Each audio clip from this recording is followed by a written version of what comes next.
Alright, recently I had a video about some health updates and how the channel is kind of going to be on hold a little bit. After I posted that video, I started receiving a lot of messages on my personal accounts. People telling me, hope you get better soon, I want to donate money to your medical expenses, etc. To me, I have a small channel, only a couple hundred followers. I don't have enough people or enough popularity for people to want to donate money to my medical expenses, so automatically that was a red flag. Now, I want to show you guys how to pick up on some of these new scams that are going around, because I have seen a lot of them in the last few days. And, a lot of the old ones were, back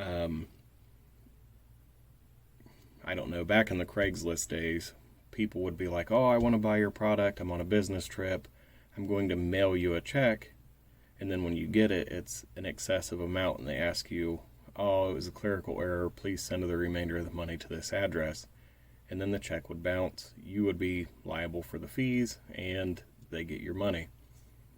So a lot of these newer ones, since everybody uses things like Cash App and PayPal, Zelle, it makes these instant transfers really fast and easy.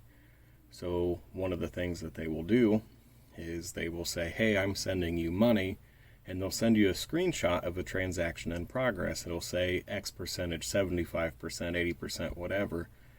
And they'll say, oh, the transaction was halted because you have to pay the fees.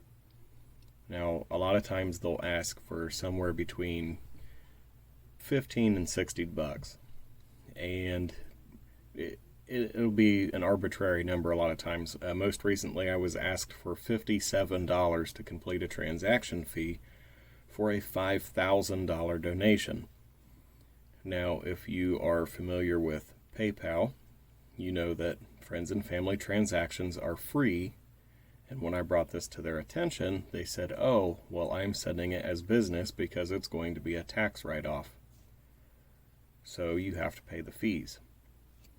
If you've ever used PayPal for business transactions, you know that you have two options. Option one, the payer pays the fees, in which case if you're paying $5,000, it would add a percentage onto that, and you would end up paying, roughly speaking, $5,200.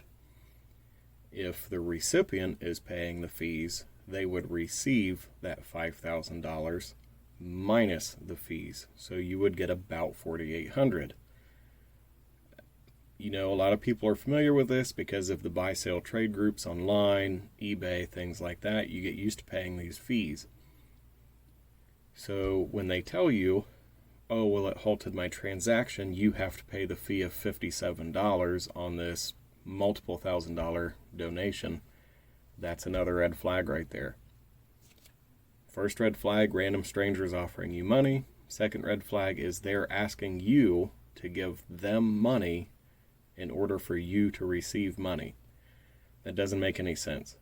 If somebody wants to donate to you or help you out or whatever their reasoning is, they're going to pay the fees. Even if it is a tax write-off, they're going to pay the fees on it because they're going to get the money back. They're not going to ask you to give them money if you're asking for help financially. That doesn't make any sense. Some of the other ways that they're doing these scams is they'll ask for a registration fee. They'll tell you that they want you to be a long-time recipient of their funds. They're going to continually donate to your cause until your expenses are paid, whatever they may be. And this one, they'll ask for a registration fee. They'll say, okay, I need to add you to my books, so you're going to have to pay registration or filing. It's X amount, usually $20 or $30. Now, if you've ever had a job, you know that you're on payroll, and you know that you have to be registered into the system. You know that time is money, and labor is money. Have you ever taken a job where up front they tell you that you have to pay HR's hourly wages to be added to their books so that they can give you a paycheck? I haven't. I have never had that happen. I've never went to an interview and been asked to pay money. So if somebody online is telling you, hey, I have to add you to registration, but you have to pay for it, Automatic red flag. If they're going to add you to payroll, they're going to take it out of the money that they're giving you because it's going to be either taxable income for you or charitable donation for them. And either way, they're going to pay for it. Some of the other scams you guys might see pop up from time to time are for escorts, so to speak. And I really don't understand the people who are paying for these, but they'll offer to send you videos and pictures and meetups and things like that. And what they'll do is they'll ask you for money up front. They'll say that you have to pay a booking fee or something along those lines, half up front, half after you receive whatever it is you agree to receive. What they're going to do is take your money, block you, and you'll never hear from them again. They have no intention of meeting you. If you're using social media that has location sharing, they're going to change their location to somewhere nearby to you. For example, I live in Ohio. One of the first things they ask is, where are you from? I reply, Ohio. Very general. Ohio is not a small place. They could be anywhere. And most of the time they'll be like, oh, me too. I'm located in insert major city. They'll get on Google Maps or whatever, and they'll be like, okay, well, Dayton, Columbus, Toledo, centralized locations. Everybody's heard of them, even people from out of state. Now that they have your attention and you know that they're local, that's when they start asking for money. You give it to them. Next thing you know, their location's changed. Now they're in a different state. It's because they're talking to somebody else in that state to get their money. Basically, if you don't know the person, do not give them money. And if people do offer to send you money, like they did to me, verify that the check they're sending you is valid before you spend the money. Because I did receive a check for the amount of $1,000, and it looked, for the most part, like a real check. The information that was missing was the account holder's name, and the account holder's address was not complete. The address that was on there, I believe, was 307 Commercial. It didn't say street, drive, boulevard, whatever. No name, partial address, and then all of the information on the check was filled in digitally. It was not handwritten. It was filled in on a computer and printed out that way, and then a picture was taken of it and it was sent to me. Now, I went ahead and deposited this check knowing that it was fake. As soon as I deposited the check, I contacted my bank with their fraud detection department. I said, hey, I just deposited this check. I am 99% sure it's fake. Can you please look into it for me? My bank said, yes, we're going to go ahead and flag this under suspicion and we'll launch an investigation. The second thing that I did was contacted the bank that was on the fake check.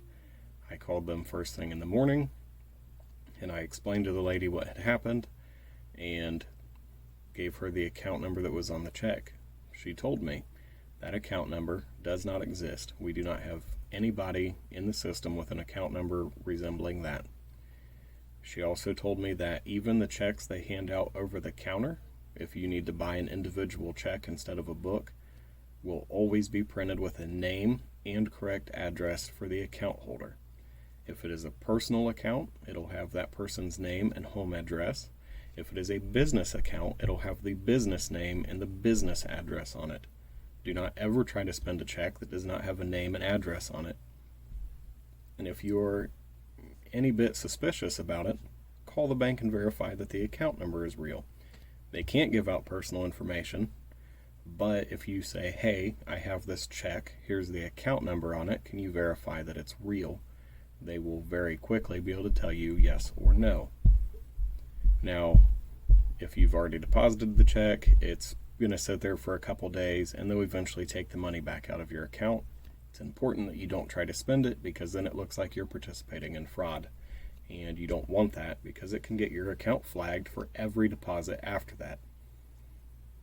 So I hope you guys keep this in mind. I will include some pictures of the check that I received. And also, if you do decide to toy around with these guys a little bit while they're playing their little fraud games, try to get their phone number. Chances are it's going to be a burner phone, but sometimes it can help lead law enforcement officials to where these guys are running their fraud rings. If you can get email addresses, PayPal addresses, get as much information as you can from them. And whenever you turn that information into the fraud agency at your local bank, that gives them information to go on and pass on. In turn, a lot of banks will issue emails to their customers telling them what kind of new scams are going around, and this helps elderly people identify scams and not become victims. And that's the biggest thing. A lot of younger people understand that these are scams. They don't trust anybody. They've been told that you can't trust people online. Older people are not as familiar with the internet most of the time, and it is easier for them to fall for these things, especially when you have someone on the other end lying about what church they go to and how religious they are and how God told them to do this. They're lying to you, and it's disgusting. And regardless of what your religious beliefs are, you should never use religion to lie and coerce somebody into doing something that they don't want to do, even if you don't believe in that religion.